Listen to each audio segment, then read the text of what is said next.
Hey folks, so today we will talk about sovereign view.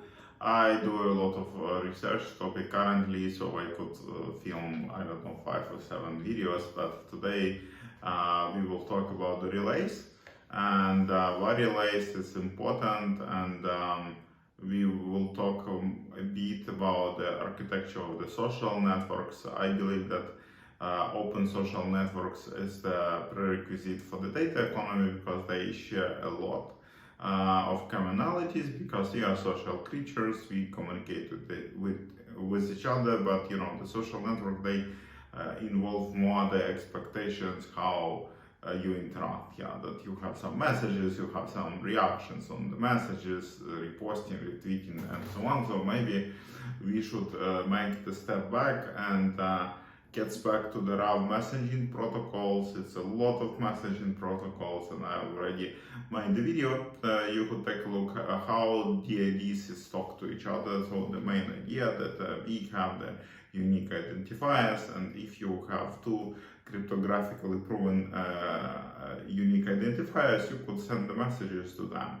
So in the same way, DITCOM is working. In the same way, for example, the affinity messages is working, that are much simpler than the DITCOM, and and this it's one of the basics of the future of the trust spanning protocol that trust over IP promise. But if we stop for a moment and try to analyze.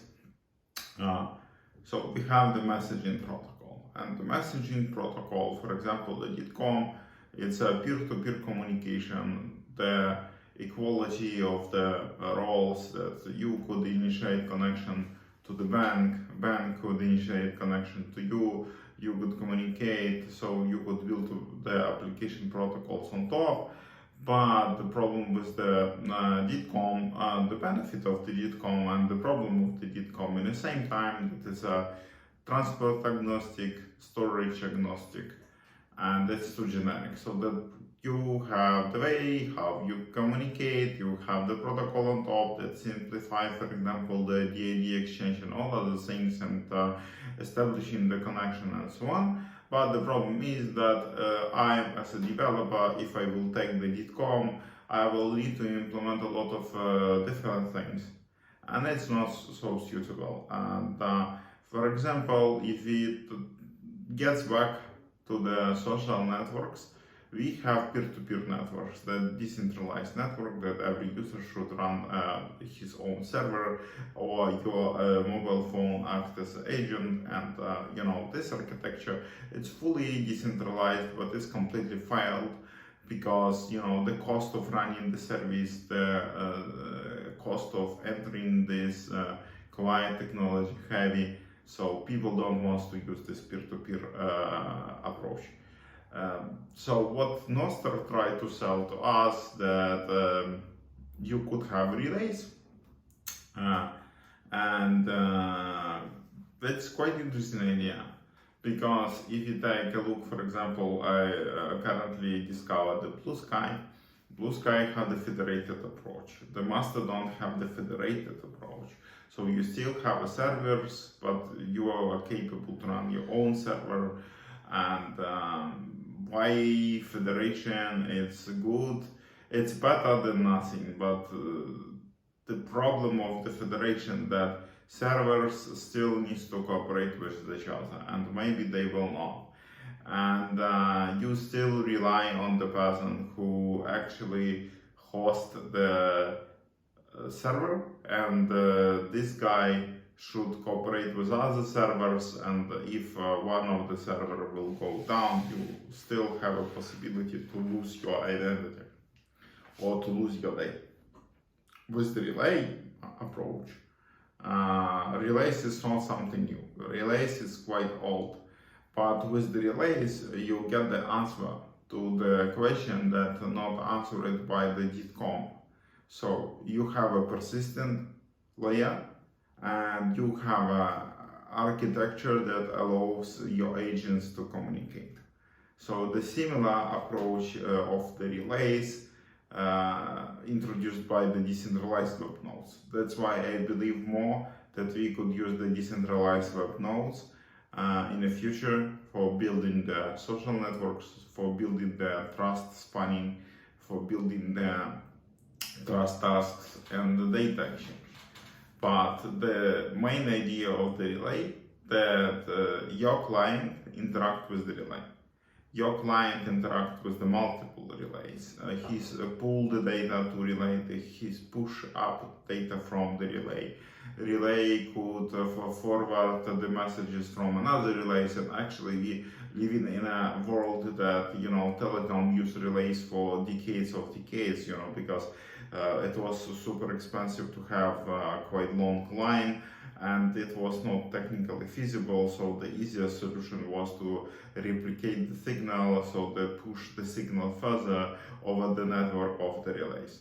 So how relays are different from the client-server model, or how the relays are different from the peer-to-peer network, or how the relays are different from the federated models.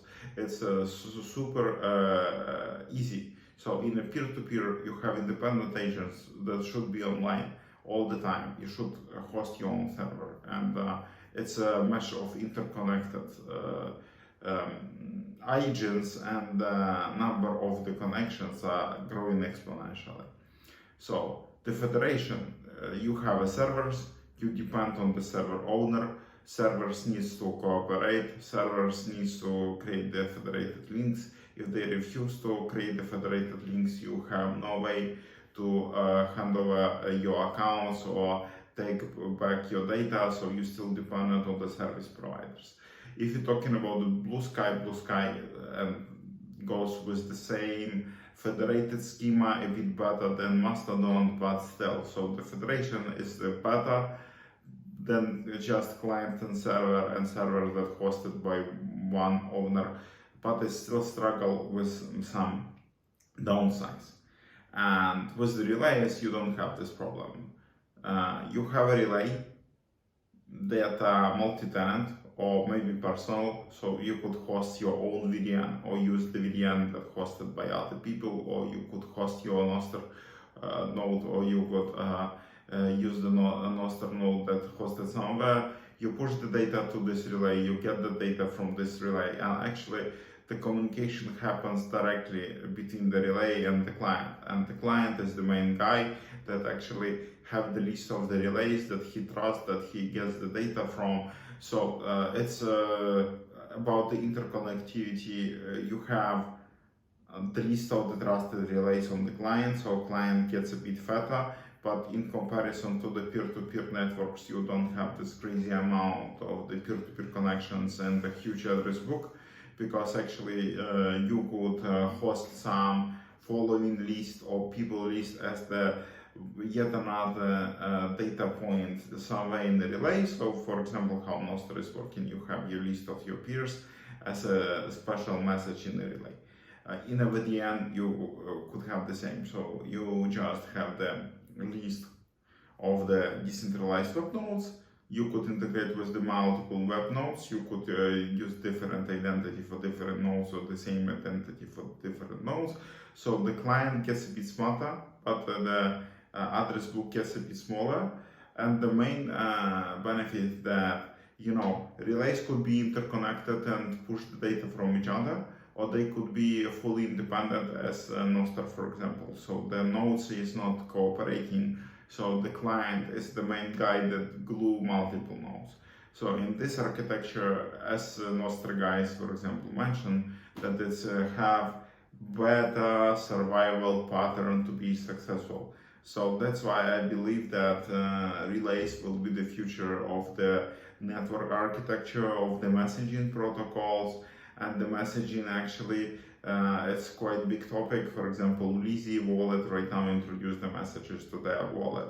So I don't think that wallets should handle the messages, but I believe that some kind of relay patterns together with the wallet identities should work together to build a completely new channel of the communication. So I guess that it's a topic for the separate videos, but I guess that relay is the answer that we are looking for of the actually the architecture of the network that will communicate with these messages and allow us to build the next protocols. So that's all that I was keen to share with you. See you. Tschüss.